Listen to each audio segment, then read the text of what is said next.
chocolate that I'll be having in between. And I'm going to answer all the questions that you've asked me on my community tab. So let's get started.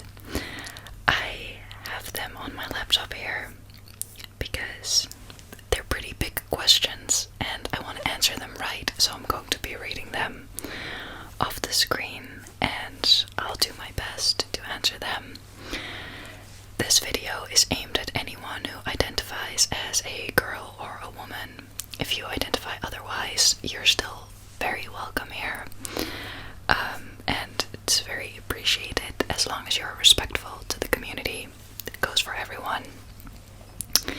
But I dare say you will be. My channel in general and this space especially, I wanted it to be a safe space for you guys and for me as well, obviously. So in the comments, I'm having a zero tolerance policy. Anything I see and I don't like, I will delete. I'm happy to have conversations or discussions about topics, but there are ways to go about that. If you really want to discuss something, you can DM me on Instagram, which is @fleur.peters. So, I'm going to talk from my perspective, of course, and answer your questions, but keep in mind that that's just my views and my look, and coming from my background, I am in a very privileged position where I'm at in my life and in the family that I've been born into and the things that I've learned. And so, yeah, just take it with a grain of salt and take what resonates and leave what doesn't, okay? I'm also probably going to be swearing because that's just what happens when I'm passionate, and this is the topic that I'm most passionate about in my life, I think. I worked as a youth worker, as many of you know, and talks like this are my favorite in the world. I can talk about taboo things or things that are uncomfortable for hours. I just love it, and I love normalizing things that should be normalized, in my opinion. And yeah, I'm also going to be talking about sex and stuff like that, so if you're not comfortable with that, this video is not for you. But I do want to invite you to have an open mind and stick around and see what it does to you. So, I want to start with the questions about feminism, patriarchy, misogyny, and stuff. And I thought it would be best to start with a definition because someone asked me what my definition was of patriarchy, and immediately I thought to myself, no. There is a definition of patriarchy, and it's not an opinion of me to have on what patriarchy is. But first, feminism. The advocacy of women's right on the basis of equality of the sexes. So we're standing up for women so that the sexes can both be equal, because due to patriarchy, we're not equal. Patriarchy is a system of society or government in which the father or eldest male is head of the family and descent is reckoned through the male line. So men hold power and women are often excluded from it. And then we come into misogyny, which is the disliked or contempt or prejudice against women, so just women hatred, hating a woman for being a woman. And I'm not going to get into the whole history and stuff, but I mean, I do think it's important to talk about the definition of those words because I'm going to be talking about them. So, first question. Why do you think women are more and more afraid of calling themselves feminists? I would love to hear your thoughts on this. Now, this is really depending on the circle that you're in, because I'm in a circle where I don't really see people not daring to call themselves feminist. My male friends call themselves feminist, and my female friends as well. So I don't think people are becoming more afraid in general, but I think that people can be afraid of calling themselves feminists for safety reasons, because feminism is very often misinterpreted for men hatred, which isn't feminism. It's not feminist to hate a man for being a man, because that's reversed misogyny, right? The thing is that, here we go into the second question. Your thoughts on the evolution of emancipation. Of course, we need to equalize many things regarding men and women, but I have to say that many topics nowadays switched to bashing men. Therefore, the hardcore feminists just repeat the same behavior the other way around. They use the time we live in to do the same things that happened over centuries, but with the focus on men. It's not a solution or anything productive. It's a stupid distraction. Thank you for your question, and this is what I mean with that's not feminism. The thing is that to get things to an equal level, so the men are society-wise here, right? This is just my take on it. Are here, right? Women were here. We gotta be loud to get to here. And what you see in media very often, or at least in our country that happens a lot, where if there are protests or things that the men-hating women are being displayed in the media, and then there's like the bar underneath, you know, right, in the news, and it's like a feminist. Like, and that's how you get misinformation, because that's not feminism. It's not feminist to hate a man, it's to strive for equality. That's my thoughts. I think it's really, this is just, to me, that really comes down to the way that people are taught about feminism by other people and by what you see in media, and that should change and be more nuanced. But that's the thing with news and media, it's never nuanced, so it's this cycle. But I think that the best thing you can do is check your own sources and talk to women about feminism and how they view feminism, because I bet that most women, dare I say, are familiar with what feminism does and doesn't mean. But I also live in the Netherlands, so there are also like cultural differences depending on where you live, of course, in how they go about those things. What do you think about the rise of anti-feminism lately, and how things like toxic masculinity, Andrew Tate, or other things have impact on that? I feel like we are slowly going back in time with all the things happening because of this. It's a good question. They're all good questions, but like I said, I try to surround, that's the thing, I try to surround my own media with the positive sides of things.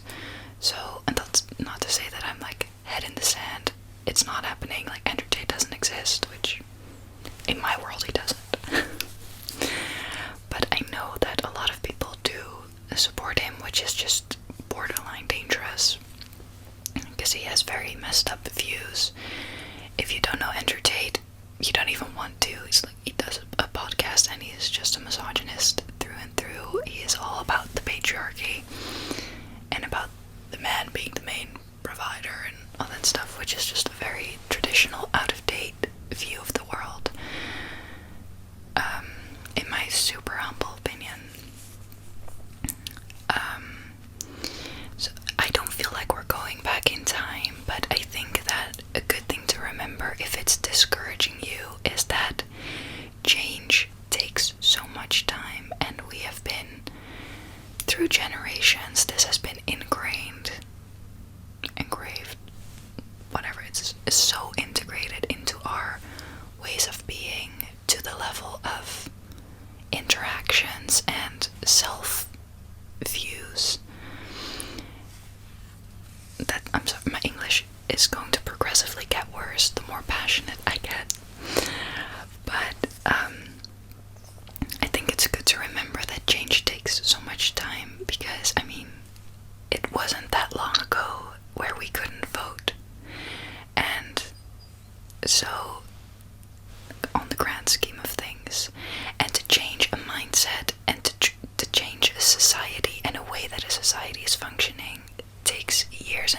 years. And I think we're now at a stage where we're just really,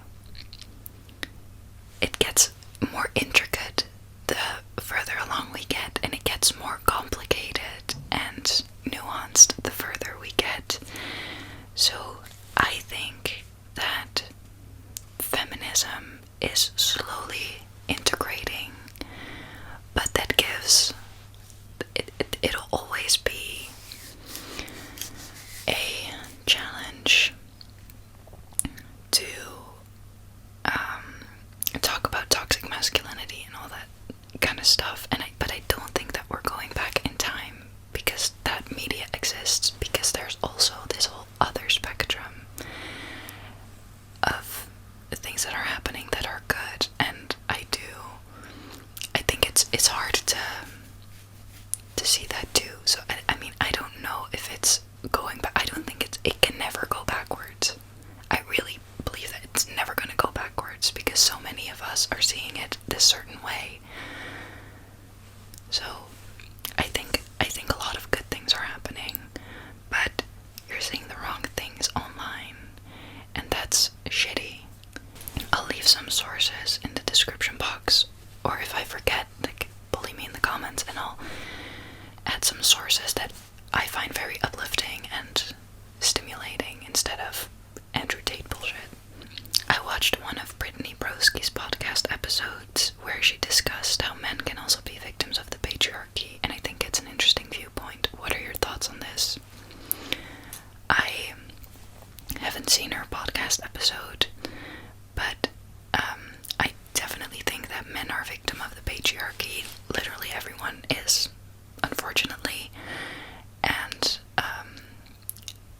I think that, I mean, you still see it now. Glennon Doyle wrote about it in her book Untamed, but she described going into her children's bathroom and she saw these shampoo bottles, and for the men it was like, you're fucking strong and like ready to fight. Like, are they drafting you? Like, are they preparing you to go into war with all the blurbs that are on things? Like, it's all blacks and reds and harsh colors and like strong masculine, or you know, that kind of stuff. And for girls it's smell pretty and flowers and ooh. And I think that adds to that keeps the toxic masculinity in place, which it shouldn't be. And I think that men are victim of the patriarchy in being taught that emotions are weak.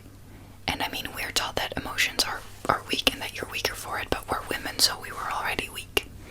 So we can have emotions and be sensitive and be like held, but men deserve to be held too, and to be sensitive, and it doesn't make you less of a man. Like, what is a man? And my thoughts on that is that this is generally about, like, gender. I always view it as a spectrum where I identify as a woman, but if this is the masculine to feminine thing, like, if it's a bar, I view myself like here, as in, like, I don't feel super feminine, but I also don't feel super masculine. But so where do I see myself? It changes every day also. But that's the same with the patriarchy sets man and woman, and this is what you're supposed to be, and anything outside of that isn't welcome. And I think for men it's just horrible to not have been able to talk about emotions without being bashed by other men. And I think that it's such a huge issue. This is it. The next question is, what makes you feel oppressed in your daily life? I don't necessarily feel oppressed, but I think that it's I notice how it's ingrained. I keep saying that word. I don't know if it's a word. I know how much it affects my life when I see my own internalized misogyny come up, and that makes me feel uncomfortable, because so internalized misogyny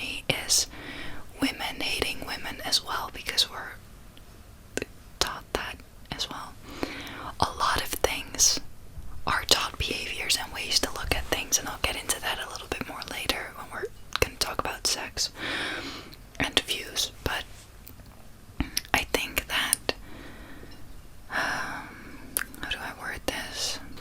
So when a man shows his emotions, I don't mind that, but I'm also not 100% comfortable and not aware of that it's making me feel a certain way, because I've been taught the same things that men have been taught, which is that men should be strong and all that kind of stuff. So while we're all unlearning things constantly, and we have to give each other a lot of grace for that and not take it out like it's I don't know, I'm not gonna ramble about it too much, but that's kind of my thoughts. Can you talk about your thoughts on seeking male validation? I don't know why, but I'm at a point where I really want to decenter men from my life and focus on myself, but it's not as easy as it sounds. Oh, I get it. It's, if you're a straight woman especially,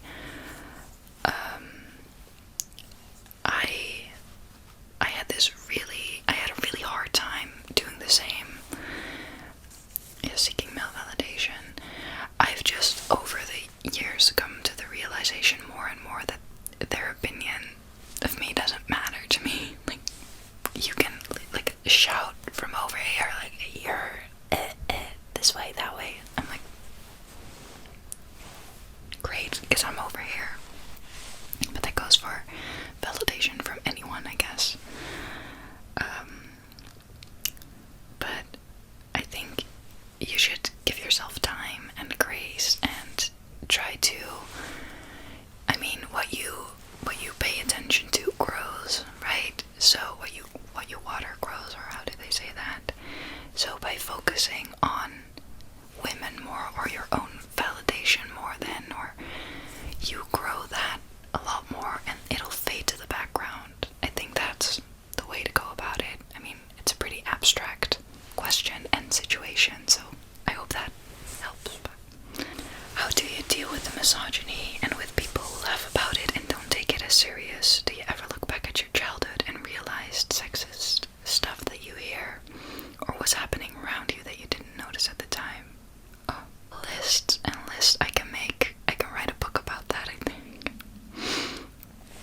I think that because it's so ingrained into everything, I said it again, it's so hard to, when you do become aware of it, it's so hard not to notice and to look back and think, oh, I remember, I mean, childhood stuff, I was too dramatic and too sensitive and too loud, and I had to be this way and that, like, be a girl, sit up straight to the, you know, and that's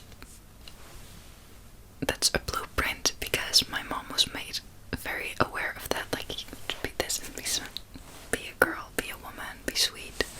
There's all these certain ways you have to be, but my mother had to be that too, and my grandmother had to be that too, so it's hard to then unlearn that. How I deal with misogyny, I, in real life, have a pretty zero tolerance policy about it too. Like, I'll say it when something is bothering me or something is sexist, or, I mean, it creates discussions, but I think I got a lot better at advocating for myself, and I know what I stand for, so I will stand up for that more. Yeah, I don't know, I think it's, the thing is, like, let's say you're at work, and there are these sexist jokes and everyone's laughing at them. It's really uncomfortable, like, it makes it awkward when you don't laugh about it, but if you laugh about it with them, you're accepting it, so don't laugh with them if you don't want to laugh. Like, don't do the fake, like, I don't want to make things uncomfortable. Make it uncomfortable. It's not your problem, it's theirs. Now, also, I think that you don't know what you don't know, so you have to have an open mind about it and be willing to start a conversation about it, because a lot of people don't realize they're being misogynistic when they're being misogynistic, and here's the thing, I don't blame people for acting in a misogynist way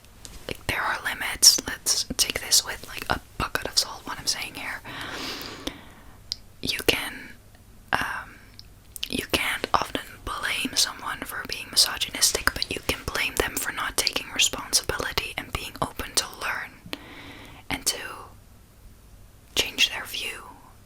If they're not willing to do that, that's on them. But you don't know what you don't know, so a lot of people do things unaware that they're doing it. I mean, yeah.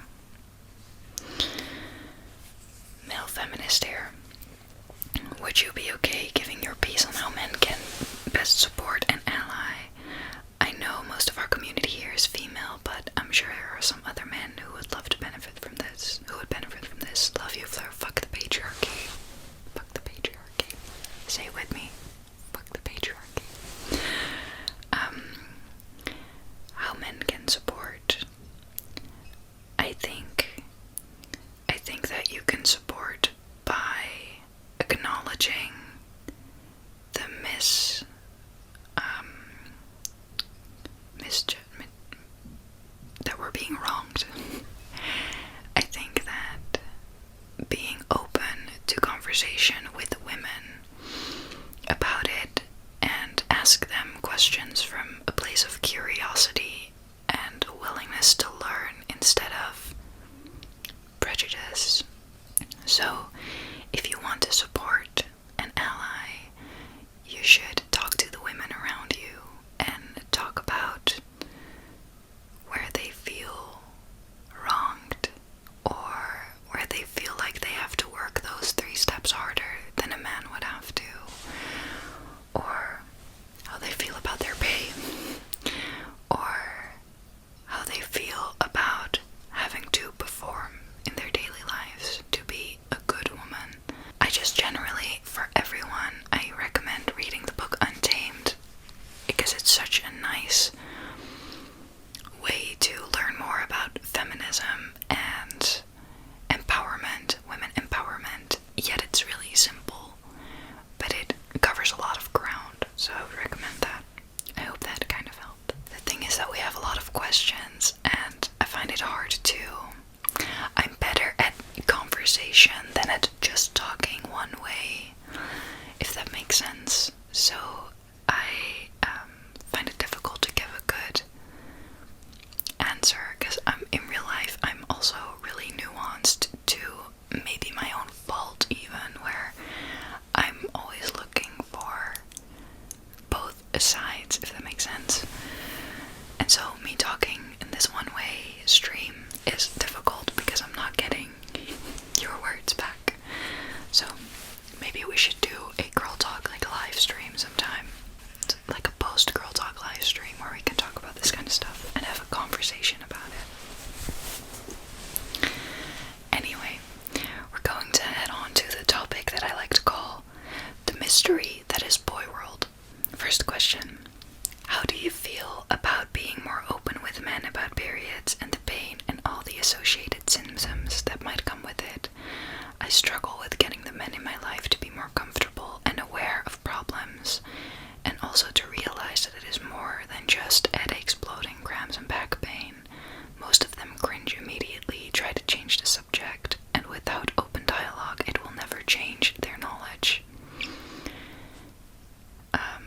If you or anyone else has an idea on fostering more open communication that's actually beneficial, I would love to hear your thoughts. Okay. Like I said, I love talking about things that are a little bit uncomfortable. I think that talking from your own perspective is most important. And, you know, the thing is, it's not necessarily a bad thing if someone's a little uncomfortable. I think that we're also careful around each other, sometimes in person, in good settings. You don't want to make someone uncomfortable. You don't want to make someone... That's also the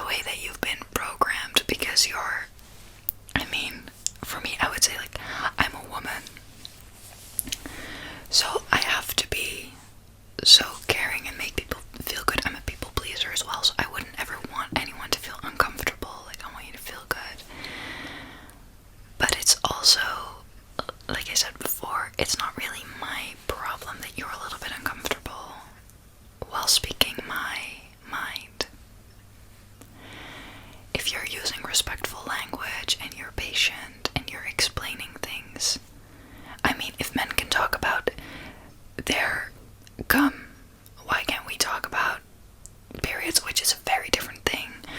But I hear men talking about the sex that they have in such detail, and then when I tell them I have to change my tampon, they're like, oh, why would you say that? Why would you say that? You talk about farts and shit, you send each other pictures of your poop. And I can't talk about the tampon that I have to go change in the bathroom. Like that kind of stuff. If you notice them cringing or changing the subject, I would advise to address that. Like, hey, I'm noticing that are you feeling uncomfortable for me saying this? And then ask them, what makes you uncomfortable in me saying this? Can we talk about it? Like, I'm noticing you're changing the subject. Why is that? Can I ask? Can we go back to me talking about my period for a second? Like, I don't know, I think it's meta communication, so I think it always helps to communicate about the communication when things get more difficult. So I would do that in this situation too. Like, once again, this is very situational depending on your relationship with them and the context. But what's your favorite thing about girl society, and what could we learn from guy society, and what could they learn from us? That's fun. What I like about guy friendships, the ones that I've seen, is how many like activities they do and stuff. Like I've seen friend groups around me like organize such fun things. Like they're very active and proactive in their friendships. I feel like that's what I see in my real personal life. And I think that we can learn from that when I look at my friends. It's just fun to do sometimes, right? And I think that my favorite thing about girl society is the fact that we can do nothing so well together and just talk endlessly and have that depth in conversation. And I don't know, girl society feels like a warm bath to me, and it feels safe and cozy and sweet. I think that's what guys can learn from girl society, is the conversations that we'll have in bathrooms with strangers.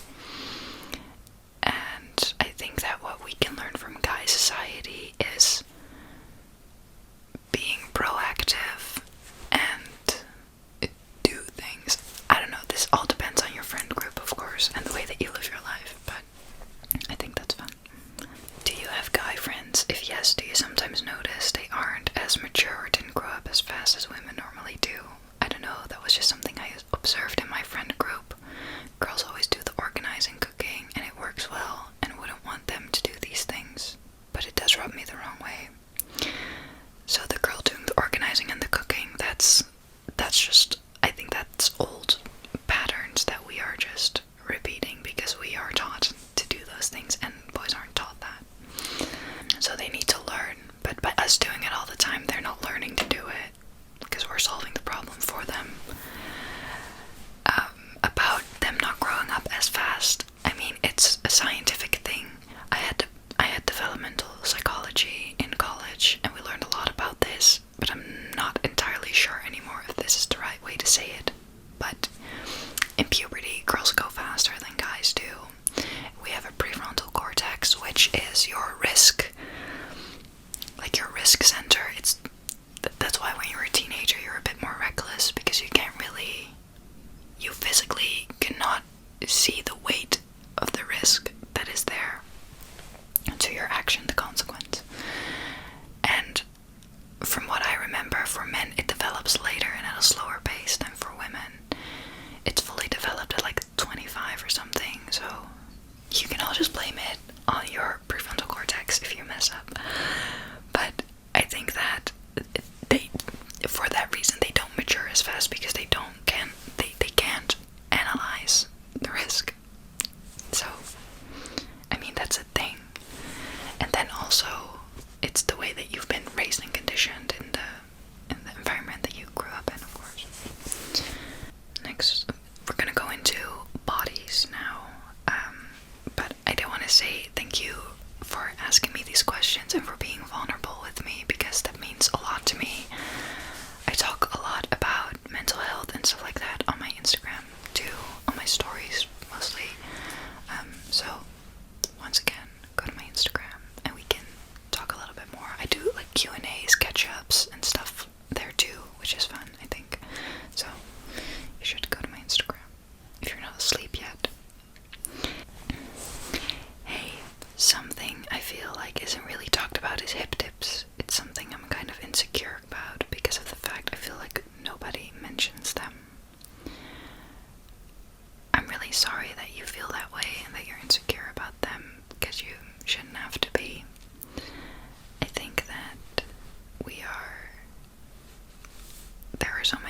manage, but I'm at a point where I'm really comfortable, which I'm really proud of. But it's hard to get to that point, and especially because your body will always change, and those beauty standards aren't really changing as fast, if that makes sense. So, yeah, I would really recommend, though, if you want to feel better about them, is to follow people on like Instagram, TikTok, YouTube, whatever, with the same body type as you, so you see it more, and you don't feel, I think you'll feel less insecure about it if you see how many people have hip dips. So many people have hip dips. It's so normal, and it's not a good thing or a bad thing, it's just there. It's all very neutral, and I don't know, you deserve to be celebrated with your whole body. So, and someone commented on that comment, like, Bella Hadid has them too. So if that's someone you can look at, then maybe. The next question I got through my DMs, which thank you for sending it to me. I used to be very in touch with my feelings. They were all on the surface for me, waiting to be accessed, and some of them have to do with literally being a woman, tapping into feminine energy and realizing potential that I wouldn't have dreamed of. But lately, the hope and easy access to all that has gone away, and I know it is partly because of life getting rough and adulting and ADHD. But yeah, all the emotional space is a little bit blocked right now. I don't really know how to open it up again, and I kind of need to, because I'm trying to get my foot into the acting industry, and I need the space. Emotional, feminine, and connected to all phases I might be going through to be open and vulnerable. So in a way, it's a personal matter, but maybe there are other people, viewers that face the same emotional block. I'm a crier too, but lately it's all blocked up. Thank you for your question, and I'm so sorry to hear that you feel so blocked. I've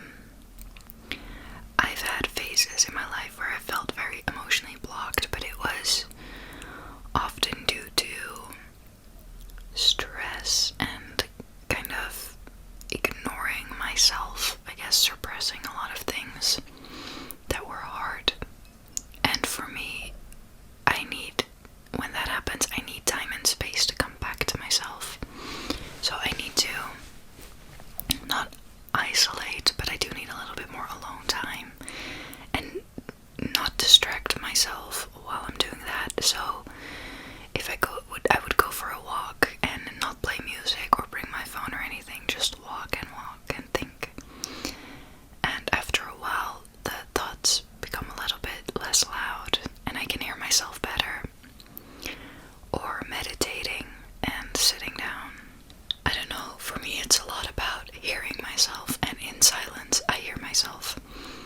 I would recommend trying that and journaling and finding prompts online about, I don't know, navigating emotions maybe, and try to write it out.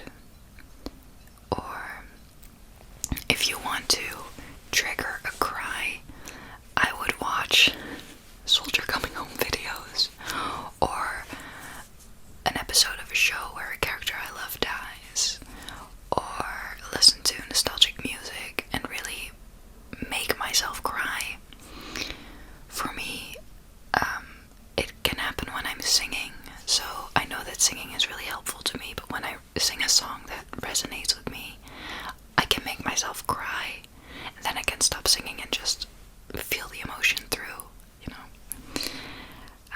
So if you have things like that that you know will trigger an emotion, I would recommend sitting with that and being curious about it and not stopping too soon. And keep thinking to yourself, like, I'm curious where this is gonna go. This might go somewhere. And if it doesn't, there's no loss. I think that that's what I would do. And I mean, if you feel really blocked and you feel like you're suppressing something, I would recommend therapy, because that is the way to like get it. Like, I think you have to like talk to yourself in your room even, because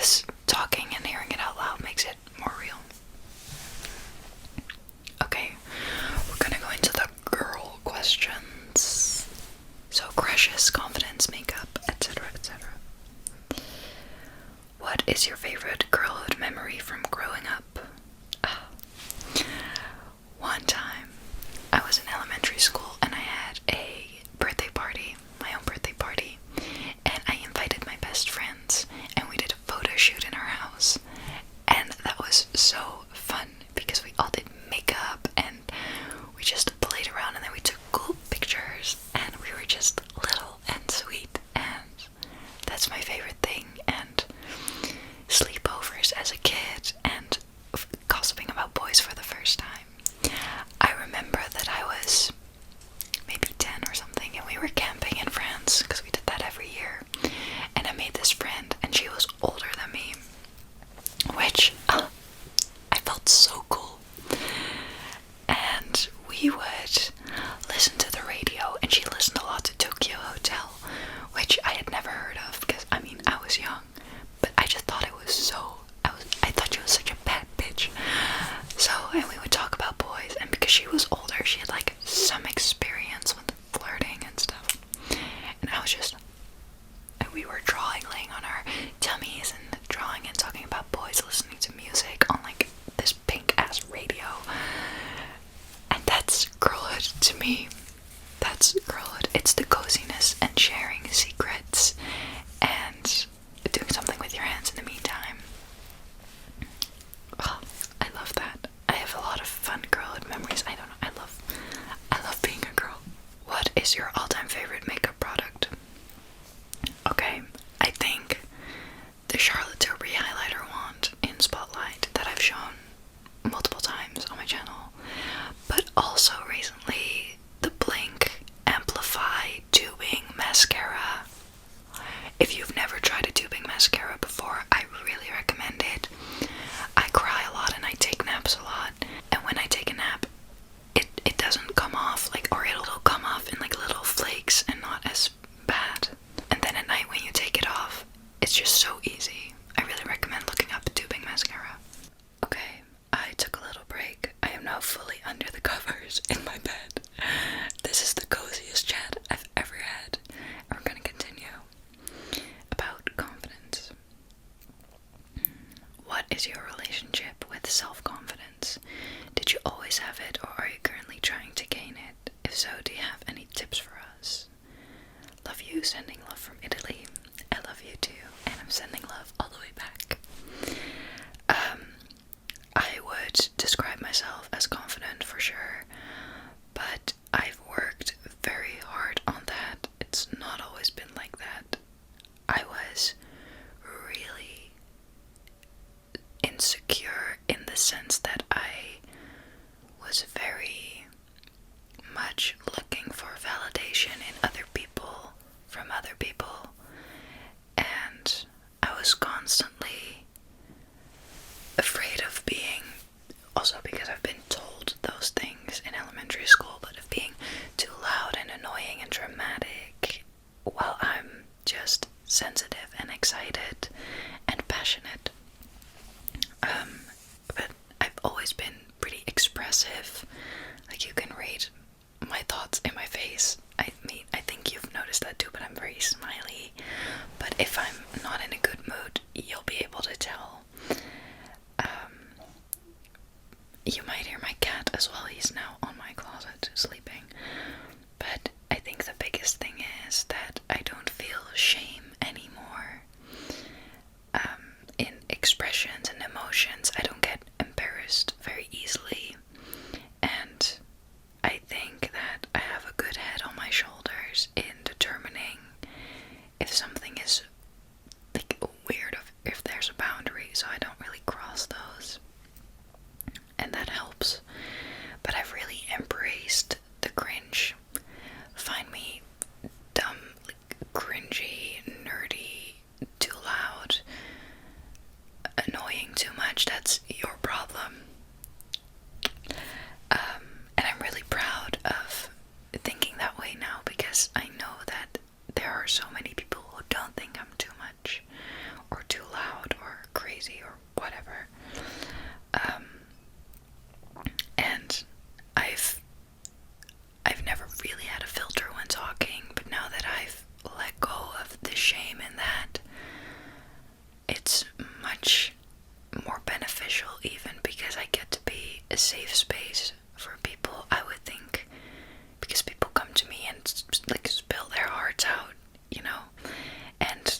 self-esteem wise, I muted myself a lot to fit in a box, and I was always really scared of being misunderstood or not being liked, and then I didn't like myself.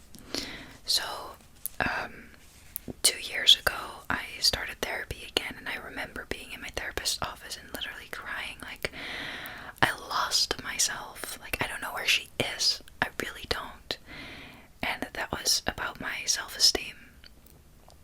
And I mean, I built that back up, and I think that surrounding yourself with people who are also confident and empowering and uplifting is the best thing for that. And for me, spending time with myself at a distance from other people's opinions, going back to things I liked doing as a kid, and I don't know, I think there was this switch in my head where I really, because you know, I can tell you that people don't really care if they see you walking across the street, like they're too busy with themselves, so they're not even noticing, really, and if they have an opinion, it'll like pass. But you have to feel that to believe that, and I started feeling that and realizing that it really doesn't matter. It matters that I'm happy and that I'm kind to people, and because that makes me happy, sharing makes me happy, and yeah, it's really beneficial to your own health and happiness to let yourself out of that box, because honestly, I wouldn't have started this channel, and look where we are. That's still crazy to me, because 14-year-old me would not have believed this at all, and that just kind of makes me sad that I had so little faith in myself, you know? Like, you can do big things if you think you want to be an author. If you're gonna take the steps to become an author, you're gonna become an author. Really, like, it's so easy to see. I'm not talking about like 18-year-old influencers buying a house and stuff like that. Those are the exceptions to the rule, and it's crazy. And it has to, like, in your own lifestyle, you can do the things that you dream of doing and that you want to do. You really can, and you're more powerful than you think, and your body is more powerful than you think. Your mind is too. And I think that once you realize that, and if you're going through hard times and you want that confidence and you're in a low, try to stay curious. I've said it before, but try to stay curious, and I wonder how this is gonna work out for me if I do take this step. I wonder what's gonna happen. Like, it's like watching a next episode of a show, right? I wonder what she'll do. But to get to a place of having confidence, you do need like action, and you can do that at your own pace, but you have to do the scary things, which might be complimenting a stranger in the street, or saying no to an activity, and like empower yourself by gaining those positive experiences. It's like exposure therapy. You need the proof, and the only way to gain the proof is by doing the experiment. Like, just see it as an experiment, I would say, by stepping out of your comfort zone, and that's how you build confidence and self-esteem.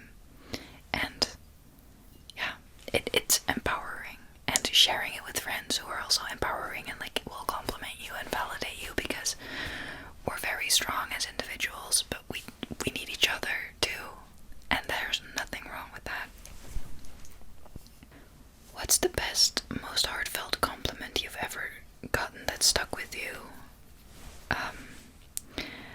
This is not even like the most intense compliment, but it made an impact on me. But I remember when I was 18 or 17, I was at a bus stop at a city, and there was this woman sitting next to me at the bus stop, and she turned to me and she said, "I really like your outfit, you look really good." And that made my day, and that stuck with me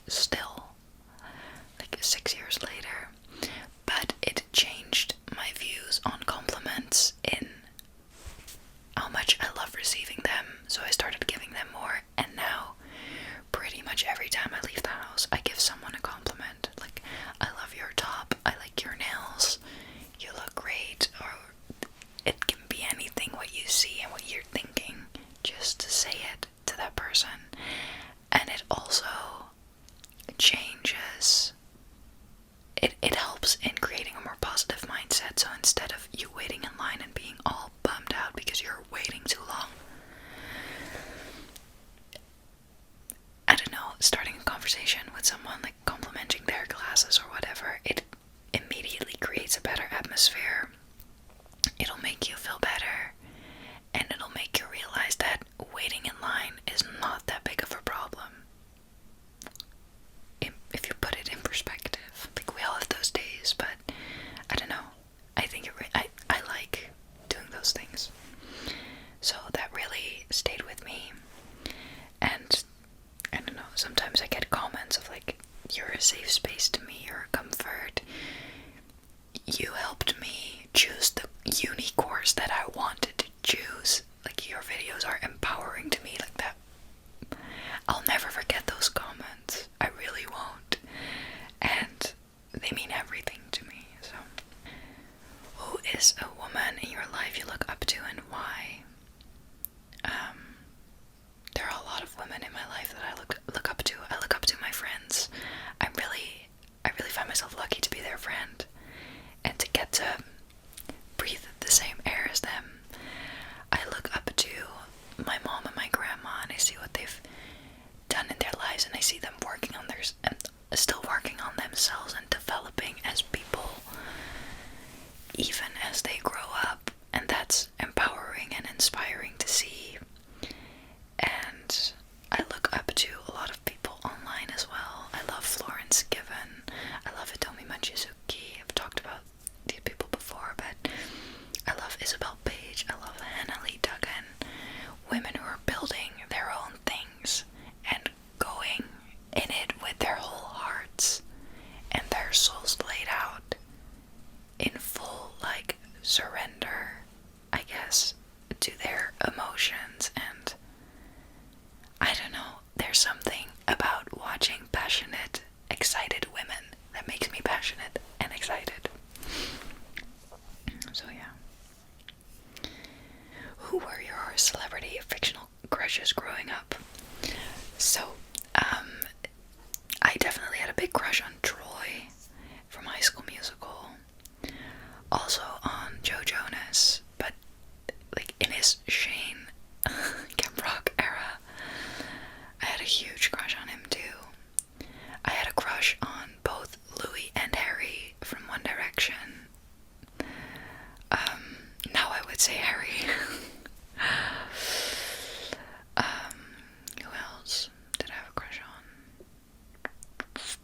I have to think if I have a really like unhinged cartoon character one or something. I love those TikToks or Reels where it's like my childhood crushes, but they get progressively more unhinged. I love those. They're so messed up, but I get it. Yeah, I can't really think of anything right now. Current celeb crush. It's probably still Joe Jonas, if I'm being real. I'm not really active in my celebrity crush things. He's not a celebrity, but he's like this influencer, but I think Max for Cracks on Instagram is good looking, but I don't like the content that he makes. So he looks great, but I wouldn't want to date him, so it's not really a crush. I just think he's hot. Anyway, any like man with dark hair, a mullet, and a mustache who looks like he hasn't slept in a while. Catnip.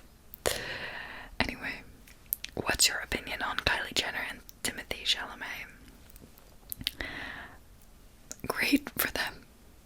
I don't know, I hope they're having fun. That's kind of my opinion.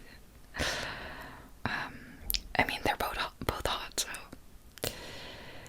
if you could give... Oh, I do want to say though, I know that a lot of people are super opinionated about them because it's such a like strange combination, and also because Timothy is like this low-key like scrawny boy, and because I've seen things about that where it's like they don't look stereotypical. That's like Joe Jonas being shorter than Sophie Turner.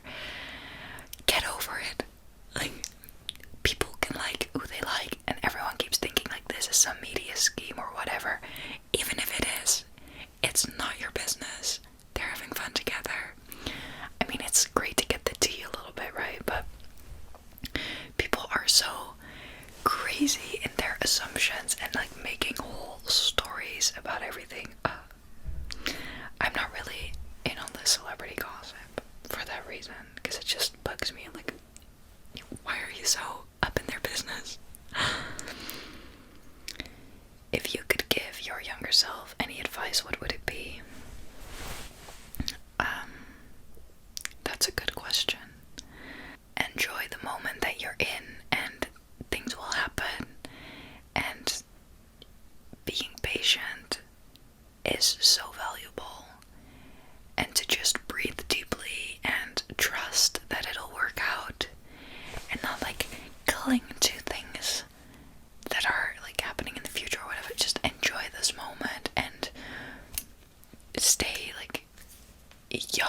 yourself in that box again. But then, it's like the butterfly effect. If I were able to give my younger self advice, I wouldn't change a thing because I wouldn't be here. But yeah. Friendship. Do you have any tips on how to handle changes in long friendships, like going from teens to adulting, growing apart due to having different personalities and interests? That's a good question too. Do I have any advice on that? I think that changes in long friendships are hard and they can be really sad. And you can really... Sorry, they can be so difficult and painful and raw. And I think that if you love someone, you do have to let them go sometimes. And I don't mind growing apart from my friends because I'm cheering just as loudly for them from the sidelines. As long as it's on good terms, I've found that I've made peace with that, and if we see each other on occasion and we can have a chat and catch up, I think that's still beautiful. But with best friends and growing up and doing different things, I think it's important to stay curious of that person as they are showing up right now, instead of the image you have of them from back in the day, I guess, because you've changed too, and you're different too. And to stay curious of them in whatever stage they're in is, I think, the most beautiful thing, because you can really see how versatile we are as people, I guess. I love seeing my best friend, for example, now is doing an internship full-time in a different city and living such a different life suddenly while I'm at home recovering. We're both growing and changing and developing so much. And I think that's beautiful, even though we're not having shared experiences anymore. We still have like the same views on things. I think that's beautiful, and it's nice to stay curious and learn about them more and more. My camera is dying, I need to charge it. Okay, continuing. What's your opinion on past romantic relationships becoming platonic? As in, you end things but you remain friends. Do you think it's possible to still love someone and be friends? Yes and no. I think it's very situational. It depends on how long you've been together, when you broke up, why you broke up, where you live, I guess. I would say if you go through a breakup, you definitely need your space in the beginning. You can't go straight from exes into a friendship. I think that is low-key like denial and choosing the comfort, and to stay with the comfort a little bit longer, which is so natural to want, but it's just delay of your growth, I guess, I would say. And I mean, the moment is gonna happen where you're gonna have that space, or where you're gonna realize that friendship, because if you go straight from exes into a friendship, you're just still in that relationships, but you're not sleeping together then, and going on dates. Like, it depends on the contact you have, I would say. It's so situational to talk about these kinds of things. But I do think it's possible. But if you still love someone and be friends, you have to love them as a friend. If you're still in love with them and they break up with you and you want to stay friends, you're gonna end up hurting yourself, because you'll still want something from them. You have to think about your intentions, and you know deep down when you're lying to yourself and being a little bit delulu, like, oh, I just like this person as a person, so I want to stay friends. But I also want to kind of hook up with them and kiss and want them to love me. It's not the way to go then, I think. So, I would say in time you can be friends again, but I wouldn't go from a breakup into a friendship. I've never had a relationship, so I'm being a coach. Coaches don't play. But, I mean, I've seen people in relationships around me, and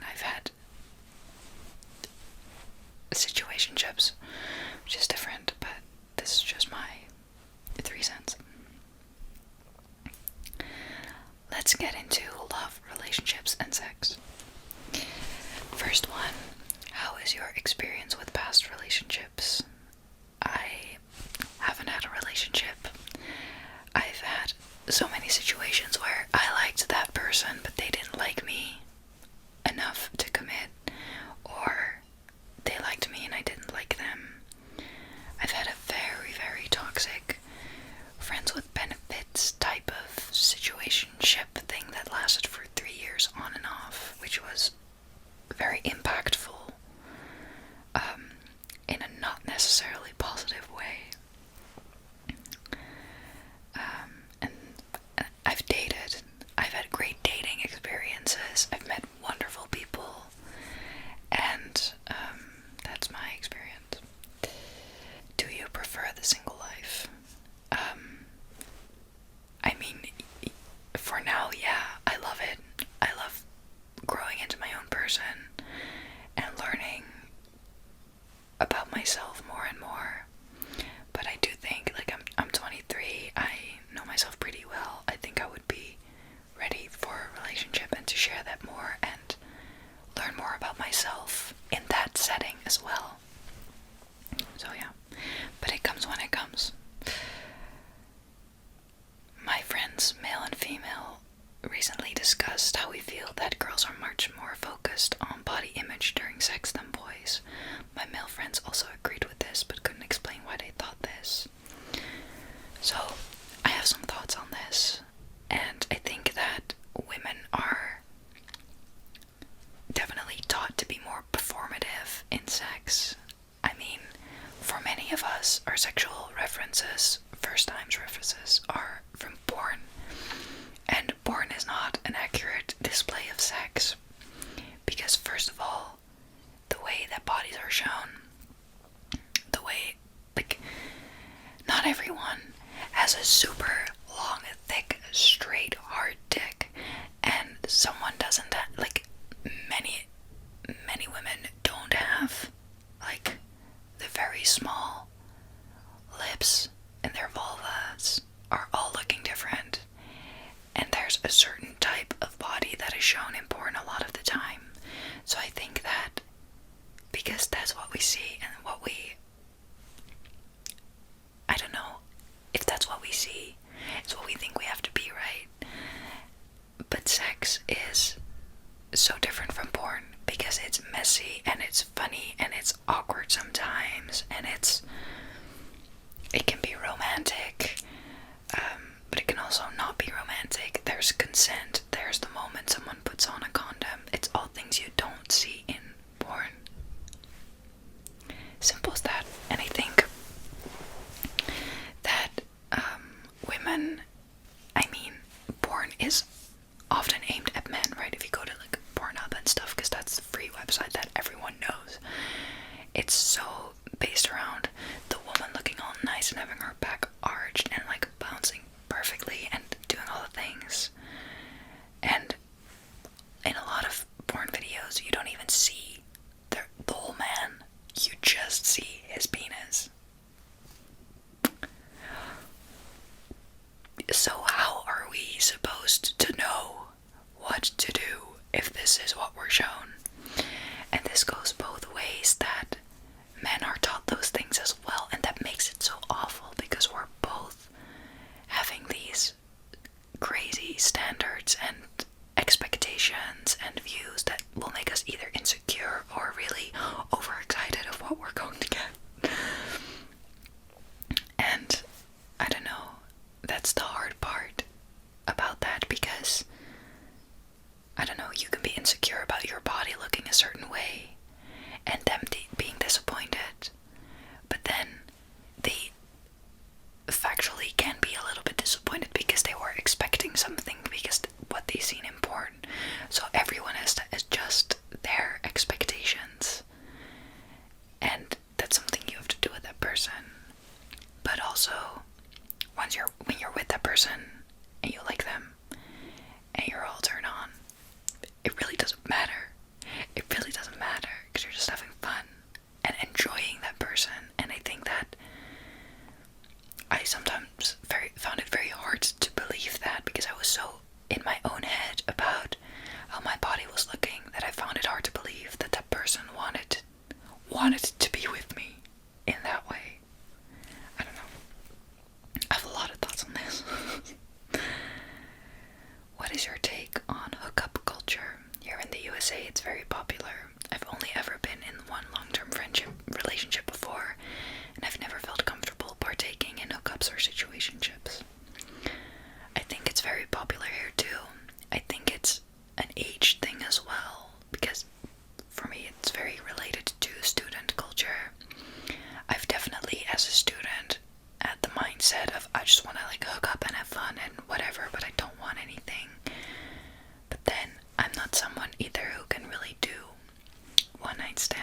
this stuff. I have been with people where it started as a one-night stand, but then it was just so fun because we connected and then we started dating, kind of. And that's the thing. I need emotional connection before I can do that. And I don't like the game of situationships. It feels fake to me. It's like, I want the physical things, but I don't want to take responsibility for anything.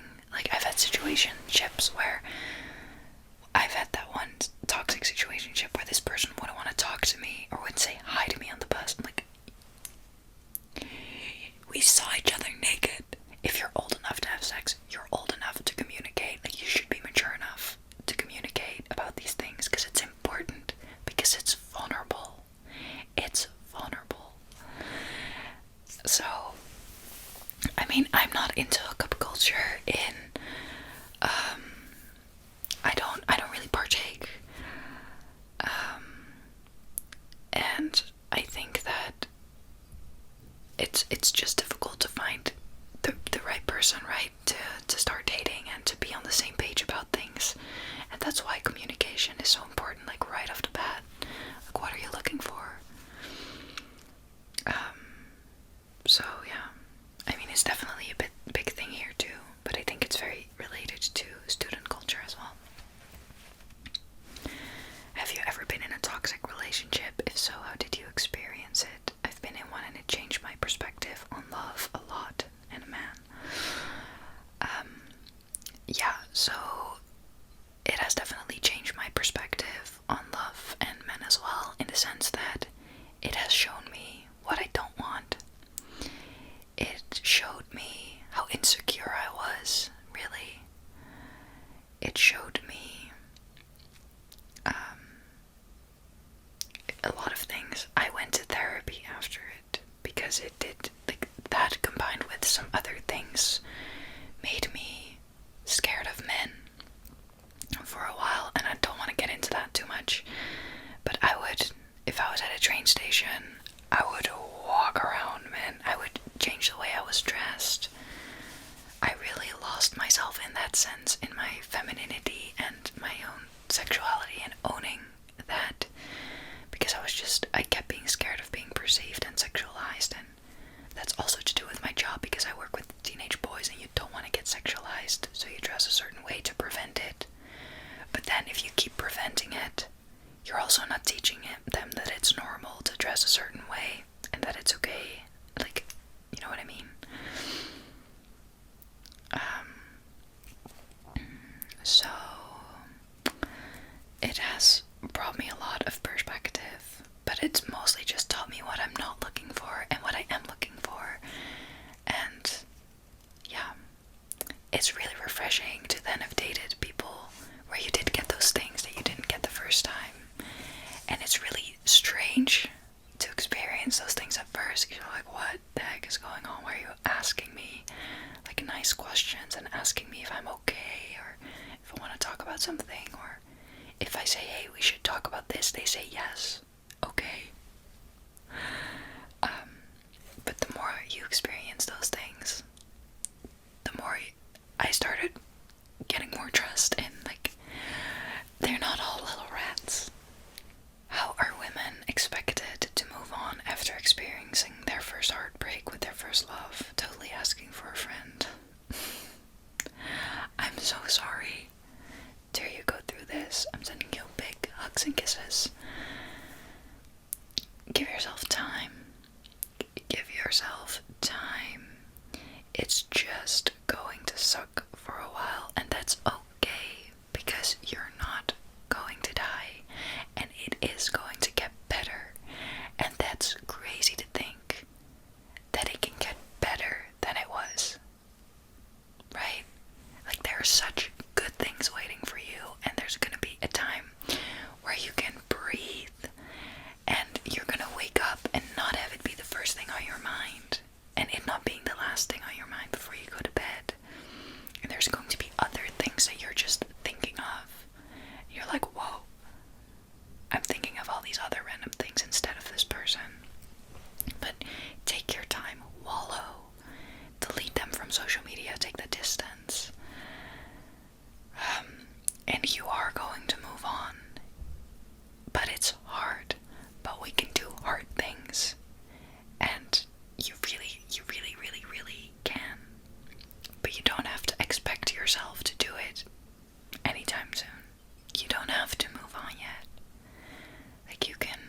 just be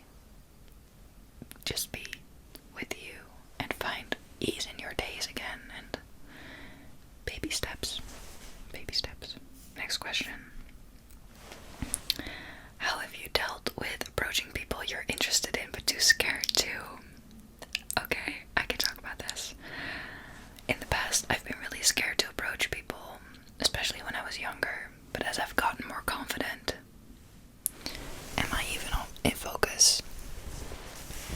I'm sorry if I've been out of focus for a while, I don't know.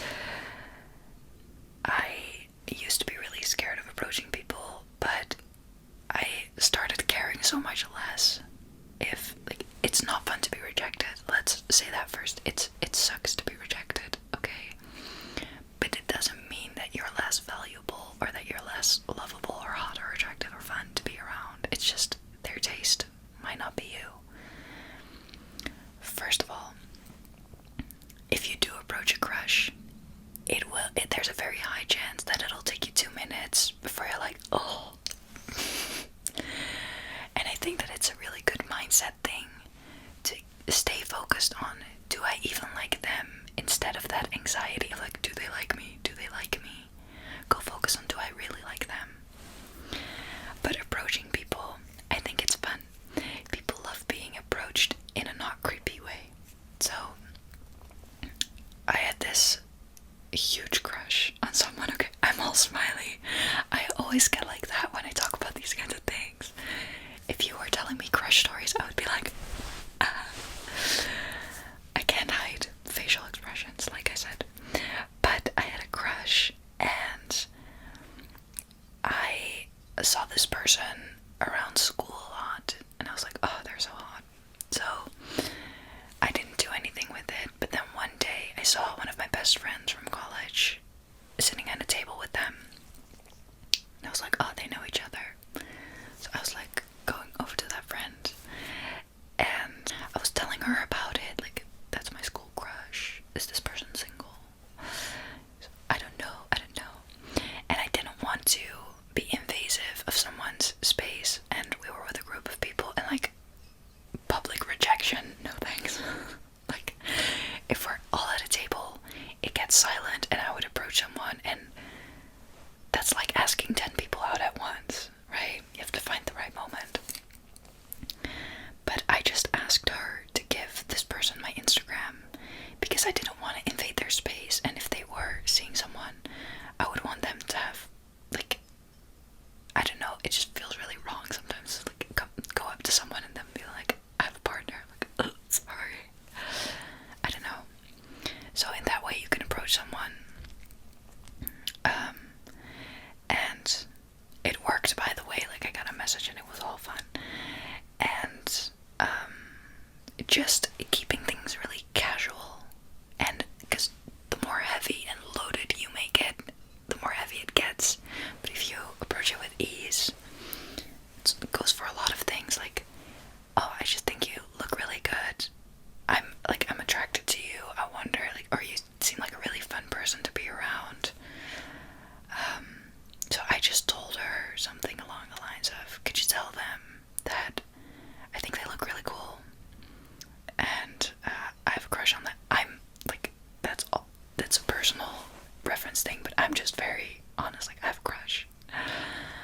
I told this person too, like, right off the bat, like, I have a crush on you, but I know that it was based on looks, so I wasn't emotionally invested yet, you know what I mean? But I've had this at parties too, where I would see someone and I'd be attracted to them, but I'm usually naturally attracted to people with a very open attitude and, like, charming, smiley, so they already look pretty approachable. If they don't, it's a little bit harder, but I don't know, I just try to strike up a friendly conversation and then start flirting a little bit. I think that that's because you're just a person, like, there's nothing wrong with asking someone out or approaching someone, they're just people. And yeah, we often make crushes a lot bigger in our heads than they actually are. We put people on pedestals. You should never do that. You should never put people on pedestals. That really helps. I say that fully, like, putting my crush on a pedestal, but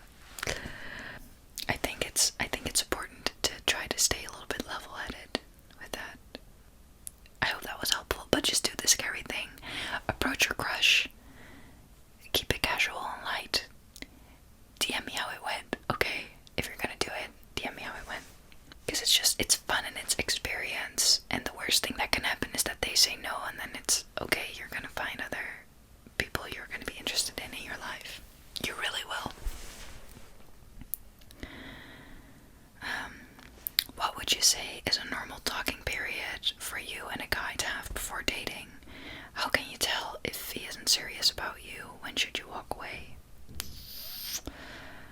I think if you're meeting on the apps and you're texting, I mean, it's a dating app, so the intention should already be to go on a date in person. So I would say, like, talk about 2 weeks. It depends if you have an adult schedule. It's just hard to find time and space. So I would say a week, like in between 3 days and 3 weeks, depending on your schedules. But then I wouldn't want to text the whole time, because you want to form an image, like you want to get to know someone in person and not through text. Because if you're going to text all the time, you're going to form this person in your mind, and then they can be really different when you see them. But if you're meeting on the apps, I would say as short as possible so you can just meet them. But if you know them in person and you're like in the talking stage in between, it's really like it's situational. How can you tell if he's not serious about you? If you're initiating the conversation all the time, if he's not asking you questions back, if like this goes for all genders, by the way, if they don't ask questions back, if they take obnoxiously long to reply and then are really short with their answers, when should you walk away? When you really don't feel it going anywhere.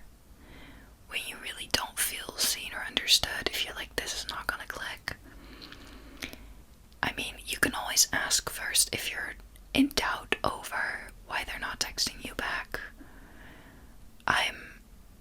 I'm pretty direct in communication with that kind of stuff, where if they're not replying for 2 days, I'll quote my own message and be like, are you gonna ghost me or what?